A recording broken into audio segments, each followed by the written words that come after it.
Okay, you got to see this. Google has just dropped an update for its video model VEO-3 that is genuinely insane. We are talking about the ability to control the camera, the placement, the motion after you've already generated the video. I know, it sounds totally impossible, right? Yeah, that was basically me. My first thought was, no way, that's a tall tale. But today, we're actually gonna see it.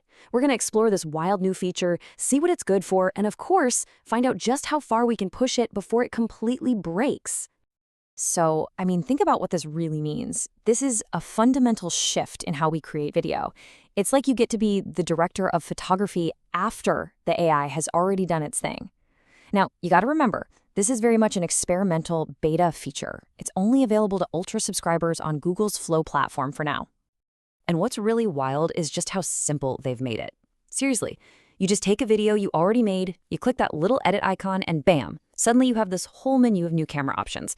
We're talking simple pans, complex dolly zooms, the whole shebang.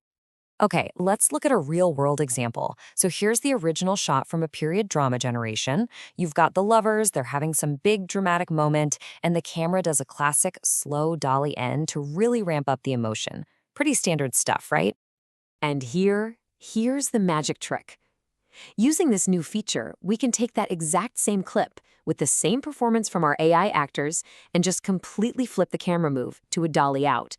The action is the same, but the whole feeling, the directorial choice, is totally different. All right, so the basics work. It can reverse a simple camera move. Cool. But, this is a beta feature, so the real question is, what are its limits? Let's see what happens when we really, really put it to the test. And yeah, the results are fascinating. So on the left, total success. I asked the AI to do an orbit up on a shot with 3 versions of the same woman. I was convinced they would just melt into a blob, but nope, it handled it perfectly. But on the right, a total failure. We tried the same move on a shot that already had a ton of motion, and the whole system just broke. It devolves into that unusable, old-school AI wonkiness. The melty, distorted stuff? It goes full David Lynch, which, hey, it's kind of funny, but it's not what you want. We also ran into some other really weird limitations. Check out this shot of Flamethrower Girl. When we tried to apply an orbit move, the background details just completely flattened out. It literally looks like an untextured, unfinished level in a video game. And the subject herself, she felt weirdly static, like she was on a treadmill and the camera just wasn't recognizing her as the focus of the shot. But then we got this total surprise victory. This was a generation that had 3 completely distinct shots in it, a classic multi-shot sequence. And I was just curious, right? How would the camera tool even handle that? Incredibly, it applied the single orbit down command perfectly and consistently across all 3 separate shots. That's a pretty impressive level of understanding. So that's a look at an experimental feature in Google's video model that you can use right now. But that's not all they're cooking up. Let's pivot for a second over to their image model, because the rumor mill is going crazy about a next-gen update. And get this, the codename is apparently Nano Banana 2. Now look, details are super scarce, but here's what the unsubstantiated leaks are saying. We're talking clear, legible text in images, the ability to generate complex infographics and charts, native 2K resolution, and an intelligent upscale all the way to 4K. Again, these are just rumors, so take them with a huge grain of salt. But if this stuff is true, things like clear text and infographics would be a massive shot across the bow to competitors like Midjourney and Adobe Firefly, a huge leap. So while Google is pushing the limits of these incredible individual tools, other big players are focused on a totally different strategy, building entire interconnected ecosystems. And nobody, nobody, is leaning into this harder than Adobe. Okay, so at the heart of Adobe's whole strategy is something called Project Graph, and it's built on a node-based workflow. The easiest way to think about it is like a digital assembly line. Each node is a different tool or an action, like generate an image, apply a Photoshop filter, change the color, and you just visually connect them all to build out these complex, repeatable processes. But here's the real kicker. This isn't just about connecting Adobe's own stuff. Oh no. Project Graph is being designed to pull in external tools too. We're talking third-party models, large language models. They might even connect to open source tools like Comfy UI, which is huge in the Stable Diffusion world. So this isn't about replacing other tools. It's about building a central hub to orchestrate all of them.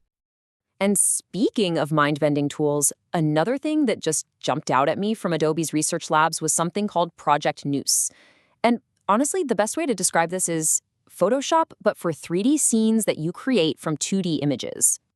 Let me break this down because it's nuts. You can take a 2D photo and the AI turns it into a full 3D representation made of these tiny, colorful particles.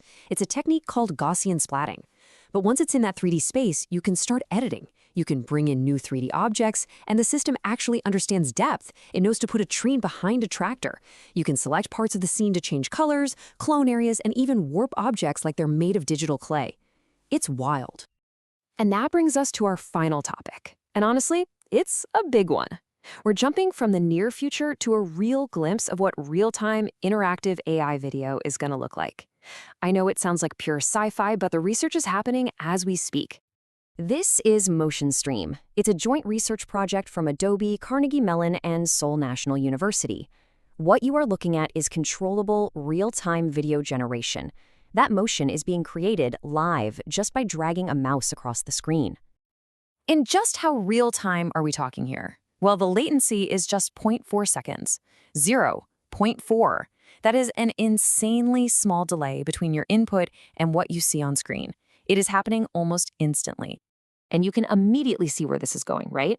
The potential is just massive. You can basically become a digital puppeteer, moving a character around with your mouse, making them react to your input. You can even lock points on their face to animate expressions, like making their mouth open.